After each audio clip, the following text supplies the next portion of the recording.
GS2 में basically polity आती है। तो पॉलिटी के लिए वही आप 6 से 12 तक की NCERT पढ़ेंगे। और उसके बाद लक्ष्मीकांत, मतलब लक्ष्मीकांत आपको एकदम मतलब अच्छे से पढ़ लेनी है। मैंने लक्ष्मीकांत का पता नहीं कितनी बार रिवीजन किया था, तो लक्ष्मीकांत आप अच्छे से पढ़ेंगे। और एक गवर्नेंस पे भी उनकी बुक आती है, लेकिन वो मैंने नहीं पढ़ी थी, मतलब मैंने ली थी लेकिन मैंने पढ़ी नहीं, तो आप देख लीजिएगा। और बस पॉलिटी के लिए इतना ही। NCERT आप अच्छे से पढ़िएगा, मतलब उसकी भी जो 11-12 की NCERT हैं वो बहुत इंपॉर्टेंट है। और उसके बाद आप लक्ष्मीकांत पढ़िएगा। उसके बाद मेंस 365 पढ़ना है आपको पॉलिटी का, तो वहाँ से आपका कवर हो जाएगा, मतलब करंट अफेयर्स।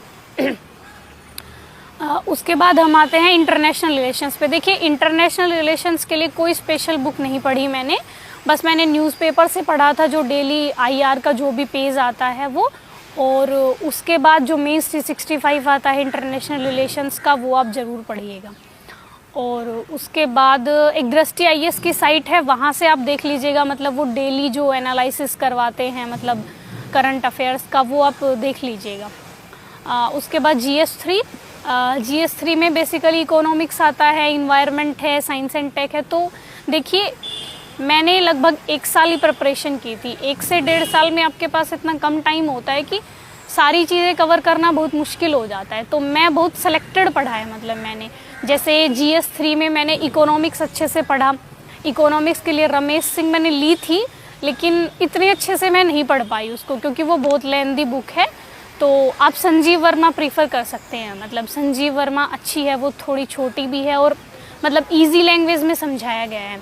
तो संजीव वर्मा पढ़ लीजिए आप इकोनॉमिक्स के लिए। और मुरनाल सर के जो लेक्चर्स हैं, मतलब मैंने सारे नहीं लिए मुरनाल सर के लेक्चर्स, मतलब कुछ जैसे बजट वाले हैं, जो इकोनॉमिक सर्वे वाले हैं, वो सारे लेक्चर्स मैंने ले लिए थे इकोनॉमिक्स के। तो इकोनॉमिक्स के लिए बस इतना ही। साइंस एंड टेक के लिए मैंने सिर्फ न्यूज़पेपर्स पढ़े थे, मतलब जो भी करंट में जो रहा था वो गूगल से देख के, और मतलब न्यूज़पेपर से ही मैंने अपना साइंस एंड टेक के नोट्स बनाए थे कुछ। और उसके बाद वो मेंस 365 आया साइंस एंड टेक का, तो वो मैंने पढ़ा था।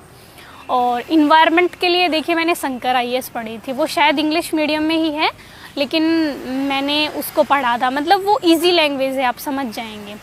तो शंकर IAS पढ़िएगा, मतलब वो प्रीलिम्स में भी बहुत हेल्पफुल रहेगी और मेंस में भी हेल्पफुल रहेगी। तो इन्वायरमेंट के लिए शंकर IAS। उसके बाद इकोलॉजी के लिए, जो इन्वायरमेंट एंड इकोलॉजी के लिए कुछ और ऐड करना चाहें अगर आप, तो अनअकैडमी पे मधुकर कोटवे सर की क्लासेस आती है, वो यूट्यूब पे भी अवेलेबल है, मतलब मैंने यूट्यूब से ही ली थी। तो मधुकर कोटवे सर से मैंने इन्वायरमेंट एंड इकोलॉजी पढ़ा था, तो आप देख लीजिए, उनका अच्छा लगा मतलब मुझे। उसके बाद GS4 इथिक्स का पेपर, बेसिकली हमारी जो मतलब उसमें बहुत स्कोप होता है कि हम अपने थॉट्स उसमें रिप्रेजेंट कर सकें। तो इथिक्स के लिए मैंने स्टार्टिंग की थी लेक्सिकॉन से। आप सबसे पहले लेक्सिकॉन पढ़िए, मतलब लेक्सिकॉन में उन्होंने सिलेबस के हिसाब से मतलब बता रखा है सारी चीज़ें, तो उससे हमें एक बेसिक आइडिया हो जाएगा कि मतलब इथिक्स क्या है और सिलेबस में हमारे क्या क्या हैं। और तो लेक्सिकॉन मैंने पढ़ी थी। उसके बाद मैंने सिर्फ टेस्ट सीरीज़ लगाई थी इथिक्स की, मतलब मेनली जो सबसे इम्पोर्टेंट यहाँ टेस्ट सीरीज़ है, क्योंकि टेस्ट सीरीज़ में आपको केस स्टडीज़ मिलेंगी और आप अटेम्प्ट करेंगे तो आपको पता चलेगा कि कैसे मतलब केस स्टडीज़ आती हैं और उनके मॉडल आंसर्स आप देखेंगे। तो इथिक्स के लिए टेस्ट सीरीज़ मतलब आप ज़रूर लगाइएगा कोई अच्छी सी।